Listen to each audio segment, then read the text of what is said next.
c'est des lipides donc qui vont diffuser facilement, n'ont pas besoin de transporteurs. Il s'agit d'une diffusion passive, ok. Alors tous ces produits, bien sûr, se retrouvent au niveau du réticulum endoplasmique, ok. Et à ce moment-là, il va y avoir donc de nouveau reformation des lipides d'origine, hein, grâce à des synthétases, hein, des triglycérides synthétases. Donc on retrouve du cholestérol, mais cette fois-ci estérifié, donc il va être réestérifié. On retrouve donc des phospholipides et des triglycérides. Alors à partir de ce réticulum endoplasmique, donc il va y avoir formation à partir de la membrane, d'accord, ce qu'on appelle ici des kilomicrons, hein, avec une membrane qu'on appelle la polyprotéine, ok. Et ces kilomicrons, donc qui contiennent tous les lipides, hein, qu'on vient de citer, donc vont se déplacer pour fusionner avec la membrane de base, la membrane basale. Il s'agit d'une exocytose. Et on retrouve ainsi donc tous les produits, tous les lipides, finalement, on les retrouve dans la lymphe, dans les chylifères, et ensuite on les retrouve au niveau des capillaires. Alors, nous avons vu, durant bien sûr tout ce cours, hein, sur la digestion, que tous les segments, toutes les parties du tube digestif produisaient en fait du liquide et sécrétaient du liquide dans la lumière du tube digestif. Rappelez-vous, nous avons vu que les glandes salivaires produisaient une quantité importante de salive. Ok, je pense autour de 2 litres par jour. Nous avons vu aussi que l'estomac produisait également une certaine quantité de liquide, une sécrétion d'environ, si ma mémoire est bonne, autour de 1,5 litre. Nous avons vu également que la bile, ou le foie, grâce à la bile, produisait également et sécrétait une certaine quantité de liquide, d'eau, hein, toujours, il s'agit bien sûr de l'eau. Le pancréas également produisait une certaine quantité d'eau. L'intestin également produit et sécrète de l'eau. Donc vous voyez, ça en fait des litres. Et finalement, on se retrouve au niveau du dédonum d'un volume, d'une quantité d'eau équivalente à 10 litres par jour. Ok? Alors bien sûr, ces 10 litres par jour ne vont pas être tous éliminés. Vous imaginez, si on doit éliminer 10 litres par jour, pas possible, hein? Donc cette eau produite par le tube digestif doit être normalement réabsorbée. Ben, justement, parce que là, nous avons donc le duodénum, ensuite vous avez le jéjunum et l'iléon. Entre les deux, ici, entre duodénum et jéjunum, vous avez l'angle de Treitz. Alors, mais au niveau du jéjunum et au niveau de l'iléon, vous avez 90% du liquide donc, qui a été produit, qui va être réabsorbé et donc qui va repasser dans le sang. Donc, sur les 10 litres produits, 9 litres vont être réabsorbés.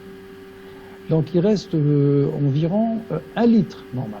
Okay, 1 litre qui reste dans l'intestin.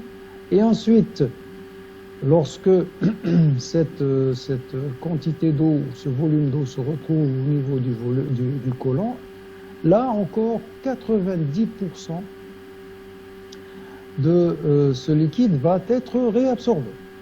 Hein?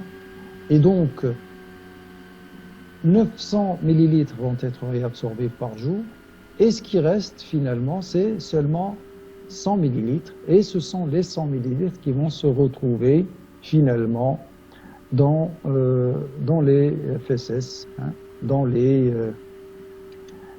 excréments, hein, autour de 100 millilitres par jour. Alors maintenant, on quitte l'intestin et on va voir ce qui se passe au niveau du côlon. Alors, quel est d'abord le rôle du côlon? Il joue d'abord, c'est comme l'estomac. Son rôle primordial, c'est bien sûr le rôle d'un réservoir, d'accord? Donc, il va recevoir le contenu en provenance de l'intestin grêle. Dans le côlon, on va quand même observer une certaine activité importante, telle que la réabsorption du sodium et de l'eau. Dans le côlon, on peut observer donc une motilité, une motricité, donc dont le rôle bien sûr est de mélanger le contenu afin de améliorer la digestion, la digestion qui va être ici surtout bactérienne. Le côlon peut également produire des mouvements péristaltiques pour pousser, propulser le contenu jusqu'à l'anus. Alors nous avons vu que tout à l'heure, donc je vous ai dit que le côlon, son rôle important et primordial, c'est de stocker temporairement les déchets, les fesses. Alors, bien sûr que dans le gros intestin ou le côlon, le péristaltisme n'est pas très actif. Il y a très peu de mouvements, de propulsion, ce qui fait ici que le transit est beaucoup plus lent que dans l'intestin grêle. Donc, vous avez environ 24 heures et plus, on a vu déjà, on en a parlé, 24 heures pour le temps, pour traverser bien sûr le côlon. Alors qu'il en faut seulement 12 heures pour la traverser à partir de l'estomac jusqu'à la fin de l'intestin grêle. Vous voyez, c'est au moins deux fois le temps pour la traversée de l'intestin grêle.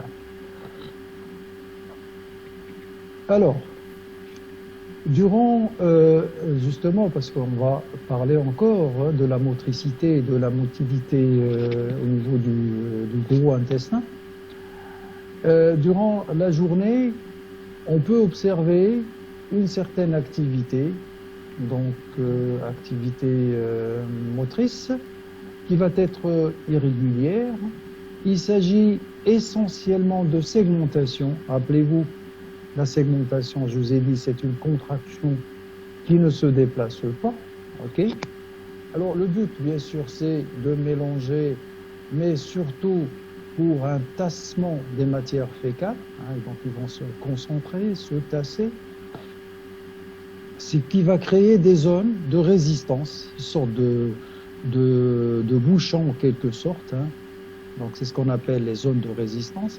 Et ces zones de résistance vont donc s'opposer, ils vont empêcher la progression des matières fécales et des gaz. Mais avant bien sûr le réveil, c'est le matin, et après chaque repas, surtout le matin, surtout après le repas. Et là aussi c'est une question d'habitude et de réflexe. Alors le repas, après juste qu'on ait pris par exemple son repas, surtout du matin, et surtout s'il est copieux, ce qui se passe chez les Anglais par exemple. Donc on va à ce moment-là observer des contractions, alors des segmentations bien sûr, mais également des mouvements de péristaltisme. Et cette activité va durer environ 1 heure jusqu'à 2 heures. Alors bien sûr, à ce moment-là, nous allons voir que la matière qui se trouve au niveau du côlon va être poussée. Il va y avoir une progression. Et ces matières donc vont s'accumuler de plus en plus dans le côlon. Et ce qui va donc plus tard stimuler la défécation. Alors en moyenne, je dis bien en moyenne, hein, ça dépend des individus. En moyenne, un individu normal, okay, a 5 selles par semaine. L'idéal, ça serait 6 ou 7, d'accord? Dont le poids donc, va varier entre 50 et 150 grammes. Alors, toujours au niveau du côlon, donc on l'a vu tout à l'heure, il y a une absorption d'eau, bien sûr, mais aussi une absorption d'électrolytes, hein, c'est très important. Hein. Alors, donc, pour le sodium, hein, il s'agit d'une réabsorption qui dépense de l'énergie. Hein. Il s'agit d'un échange sodium-potassium grâce à la NADH. Ce même transporteur, la NADH, peut être stimulé par l'aldostérone, d'accord, l'aldostérone donc qui va stimuler la réabsorption du sodium. C'est pour ça qu'il agit également sur la tension artérielle, sur la volémie aussi. Hein. Et cette aldostérone hein, donc, est sous la dépendance des corticosurrénales, l'aldostérone. Voilà, qui en fait est une corticosurrénale. Hein. Là aussi, on peut observer un échange hydrogénocarbonate et chlore et une réabsorption donc d'eau. Hein. L'eau suit souvent le passage du sodium. Okay. L'eau va donc se faire selon les gradients de concentration.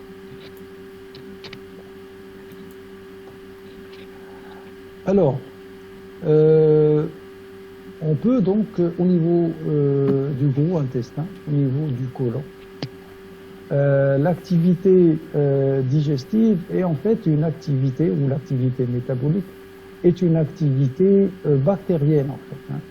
Donc nous avons énormément de bactéries au niveau du côlon. Alors, nos bactéries, en fait, hein, tous nos bactéries, ben, on en a sur la peau, au niveau des aisselles, au niveau des plis, etc. Donc on en a quand même des bactéries. Mais les 99% de bactéries se trouvent au niveau du côlon. Ok? Alors nous avons presque autour de 400 espèces hein, de bactéries, et qui sont toutes anaérobies. Hein. Alors, on s'est déjà amusé donc à les compter, hein, et on a trouvé en fait que vous avez 1 milliard de bactéries par millilitre dans le séquent, c'est-à-dire au niveau du début du gros intestin. Et que ce nombre, cette concentration, est multiplié par 1000 fois, hein, puisqu'on retrouve 1000 milliards d'individus, 1000 milliards de bactéries par millilitre dans le côlon gauche, et enfin, qu'on appelle également des cendres. Alors, donc toute cette activité bactérienne est nécessaire, d'accord? Elle va intervenir bien sûr dans la dégradation des protéines qui peuvent être endogènes, donc d'origine cellulaire. Hein.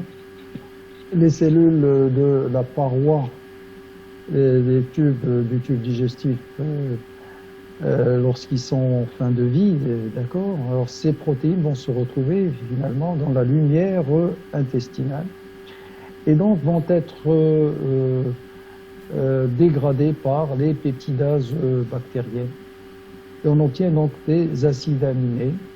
Alors ces acides aminés, alors soit ils vont être décarboxylés et on obtient donc des amines volatiles mitogènes, donc ce qui est très bénéfique donc pour l'épithélium intestinal.